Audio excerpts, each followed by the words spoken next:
ఓం నమఃశివాయ.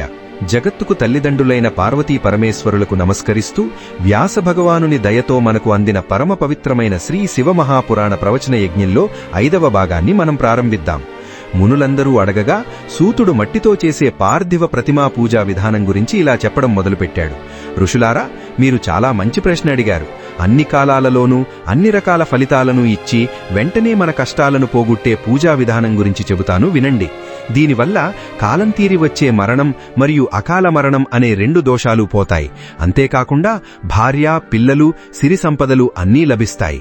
స్వచ్ఛమైన మట్టిని తీసుకుని అందులో మంచి దంధం పొడిని కలిపి ప్రతిమను అంటే శివలింగాన్ని తయారు చేయాలి.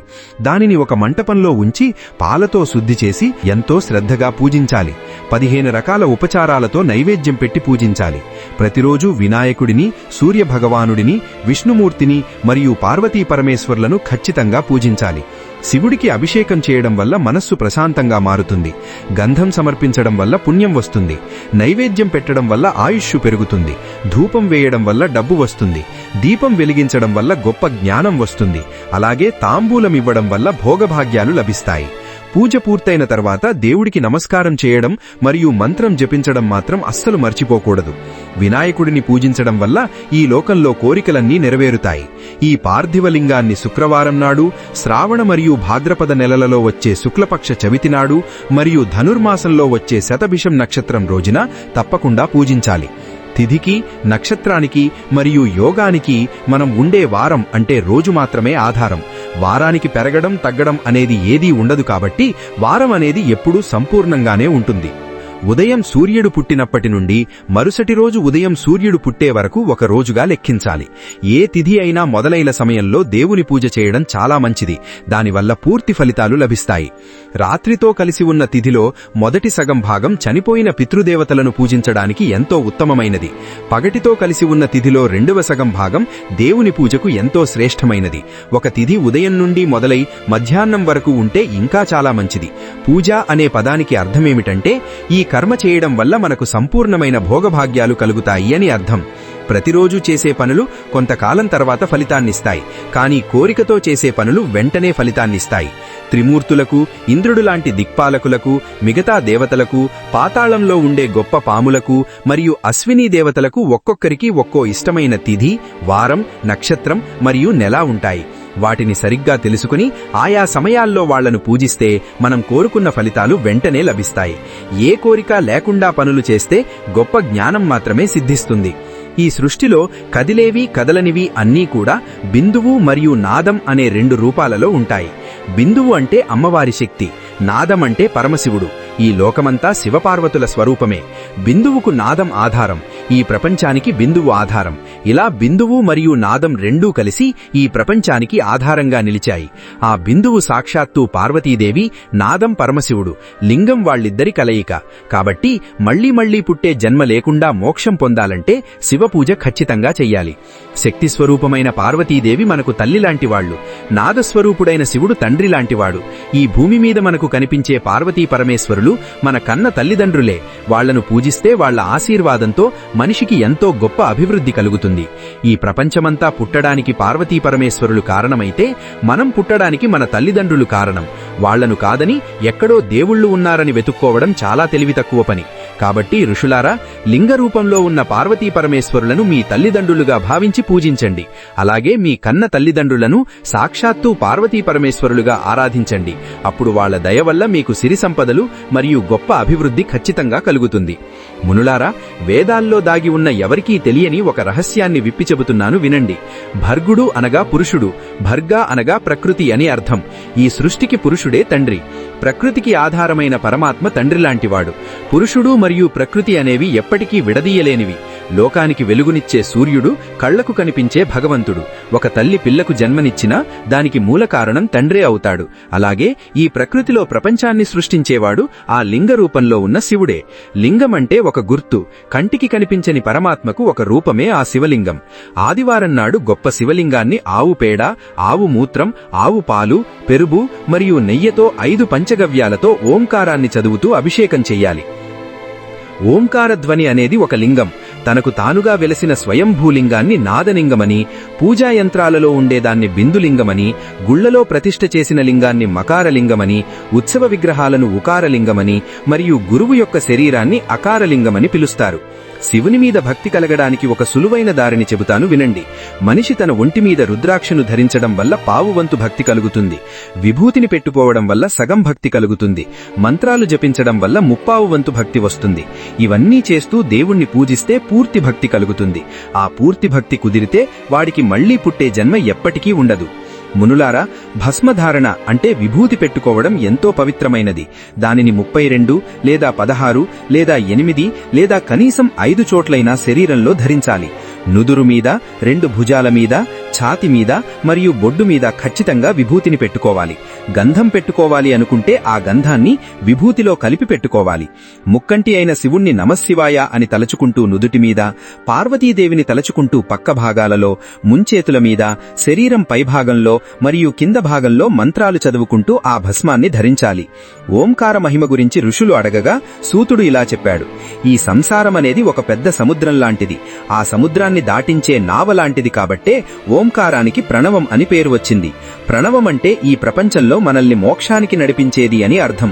ఈ మాయకు అతీతమైన పరమాత్మ ఎప్పుడూ కొత్తగానే ఉంటాడు కాబట్టి ఆ ఓంకారాన్ని జపించేవాణ్ణి కూడా ఎప్పుడూ ఉత్సాహంగా, కొత్తగా ఉంచుతుంది. అందుకే దానికి ప్రణవం అని పేరు. ఆ ఓంకారం అనేది స్థూలం మరియు సూక్ష్మం అని 2 రకాలు. కేవలం ఓం అనే ఒక్క అక్షరం సూక్ష్మ ప్రణవం.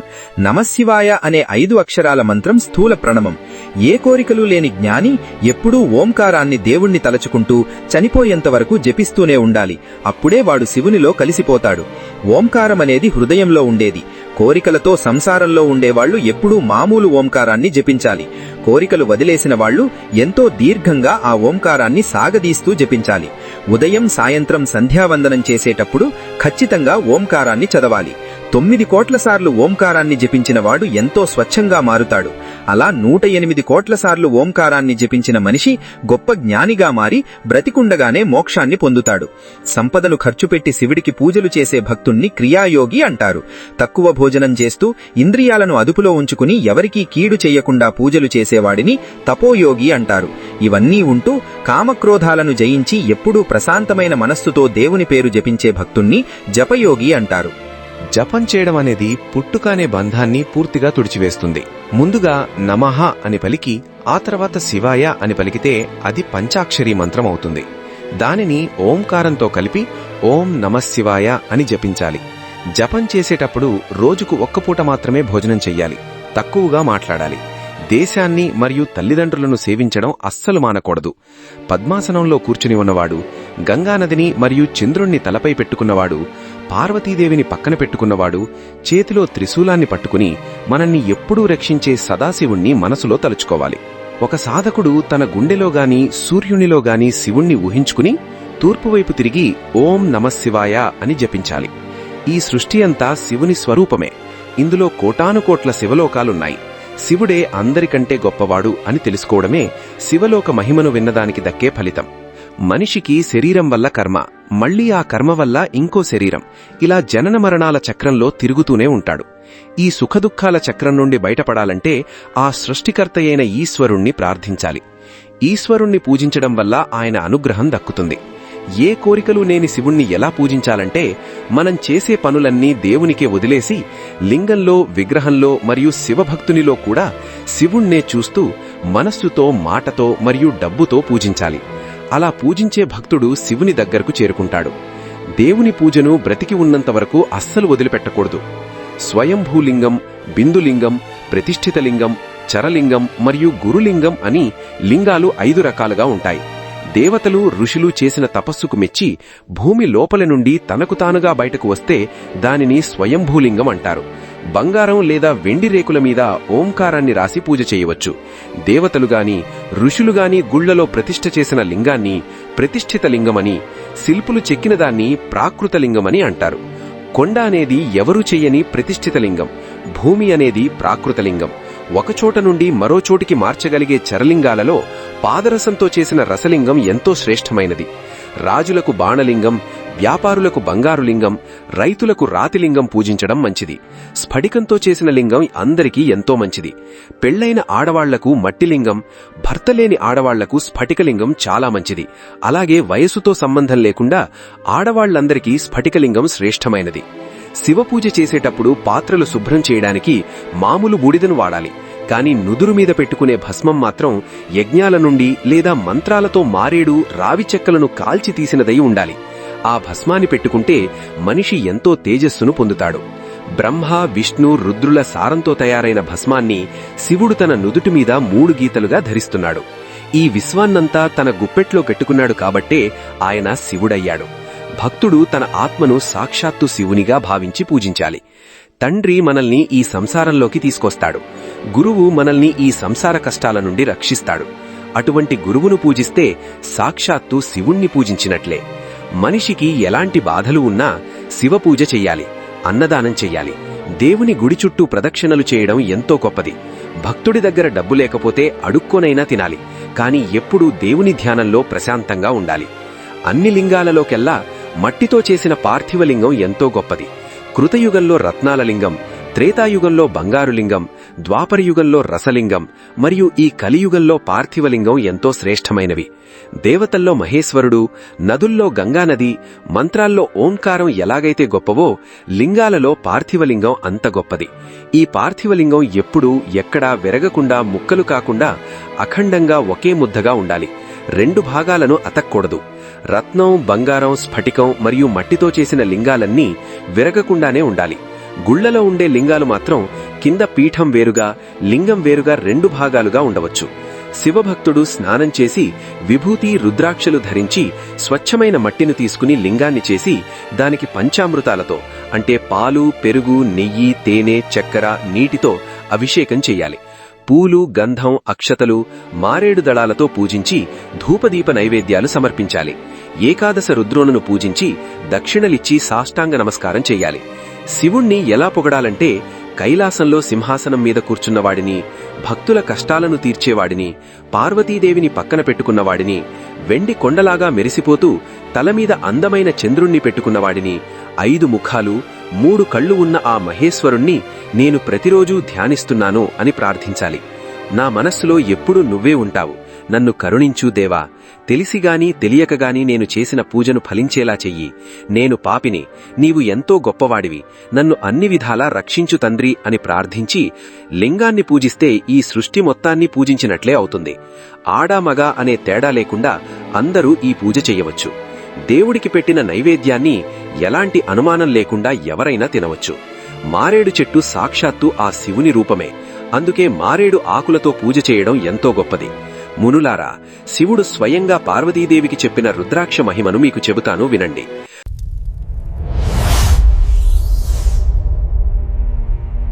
పరమేశ్వరుడు వేలాది సంవత్సరాలు తపస్సు చేసి కళ్లు తెరిచినప్పుడు ఆయన అందమైన కళ్ల నుండి కన్నీటి చుక్కలు కింద పడగా అక్కడ రుద్రాక్ష చెట్లు మొలిచాయి. ఇవి ముందుగా గౌడదేశంలో పుట్టి ఆ తర్వాత మధుర, అయోధ్య, కాశీలాంటి ఎన్నో ప్రాంతాలకు పాకాయి. రుద్రాక్షలు సాక్షాత్తు శివస్వరూపాలే. రుద్రాక్షలలో తెలుపు, ఎరుపు, పసుపు, నలుపు అని 4 రకాలుంటాయి. పెద్ద ఉసిరికాయ సైజులో ఉండే రుద్రాక్ష అన్నింటికంటే గొప్పది. ఆ తర్వాత రేగుపండు సైజులో, శనగగింజ సైజులో ఉండేవి కూడా మంచివే. పురుగు పట్టినది, పగిలిపోయినది, విరిగిపోయినది, గరుకుబా ముళ్ళు లేకుండా నున్నగా ఉండేది మరియు రౌండ్గా లేనివి అస్సలు పూజకు పనికిరావు. మనిషి రంధ్రం చేసిన దానికంటే దానికదే సహజంగా ఏర్పడిన రుద్రాక్ష ఎంతో గొప్పది. రుద్రాక్షలను పంచాక్షరి మంత్రం చదువుకుంటూ మెడలో వేసుకోవాలి. రుద్రాక్షలు వేసుకున్న మనిషి మాంసం, మద్యం, ఉల్లిపాయలు మరియు మునక్కాడల్లాంటివి అస్సలు తినకూడదు. మనిషి ఒంటిమీద రుద్రాక్ష ఉన్నంతకాలం వాడికి అకాల మరణం అస్సలు రాదు. రుద్రాక్షలలో 1 నుండి 14 ముఖాల వరకు రకాలున్నాయి. రుద్రాక్ష అనేది ఖచ్చితంగా శివస్వరూపమే. మనిషి ఎప్పుడూ ఏదో ఒక రూపంలో రుద్రాక్షను ఒంటిమీద ఉంచుకోవాలి.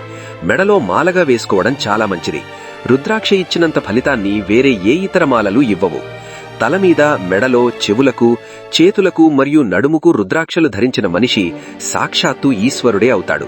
రుద్రాక్షలు వేసుకోవడానికి ఆడా, మగ, కులం, మతం అనే తేడాలు ఏమీ లేవు. అందరూ వేసుకోవచ్చు. ఒక ముఖం ఉన్న రుద్రాక్ష భోగాలను ఇస్తుంది. బ్రాహ్మణుణ్ణి చంపిన పాపాన్ని పోగొడుతుంది.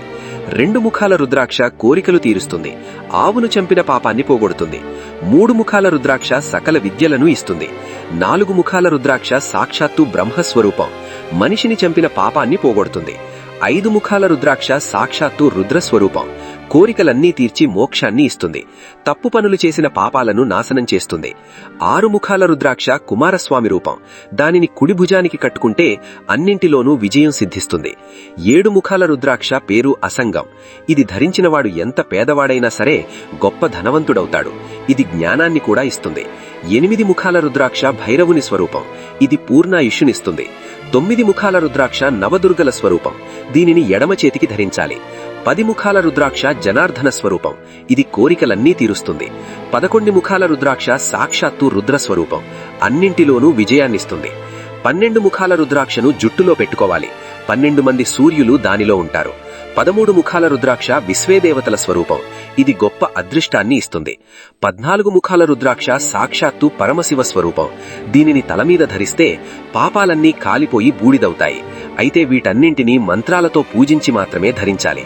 ఒంటి నిండా విభూతి రుద్రాక్షలు వేసుకుని శివుని పేరు జపించేవాడి దరిదాపుల్లోకి కూడా ఆ యమధర్మరాజు రాలేడు, అటువంటి వాడు దేవతలందరికీ ఎంతో ఇష్టమైన వాడవుతాడు అని చెప్పి సూతుడు ముగించాడు. ఇంతటితో శ్రీ శివమహాపురాణంలో మొదటిదైన విద్యేశ్వర సంహిత ఎంతో వైభవంగా ముగిసింది. ఇప్పటివరకు మనం రుద్రాక్షల మహిమ గురించి, విభూతి గొప్పదనం గురించి, ఓంకార మహిమ గురించి మరియు ఎన్నో రకాల శివలింగ పూజా విధానాల గురించి ఎంతో వివరంగా తెలుసుకున్నాము. ఇంతటితో శివమహాపురాణంలో మొదటిదైన విద్యేశ్వర సంహిత పూర్తయింది. మరి వచ్చే ఎపిసోడ్ నుండి 2వదైన రుద్ర సంహిత ప్రారంభం కాబోతోంది. అందులో ఎన్నో అద్భుతమైన మరియు ఆసక్తికరమైన విషయాలను మనం తర్వాతి ఎపిసోడ్లో తెలుసుకుందాం. ఈ వీడియో గనక మీకు నచ్చినట్లయితే తప్పకుండా లైక్ చేయండి. మీ విలువైన అభిప్రాయాలను కామెంట్ రూపంలో మాకు తెలియజేయండి. మరిన్ని ఇలాంటి అద్భుతమైన ఆధ్యాత్మిక విషయాల కోసం మన ఛానల్ని సబ్స్క్రైబ్ చేసుకోండి. ఓం నమః శివాయ.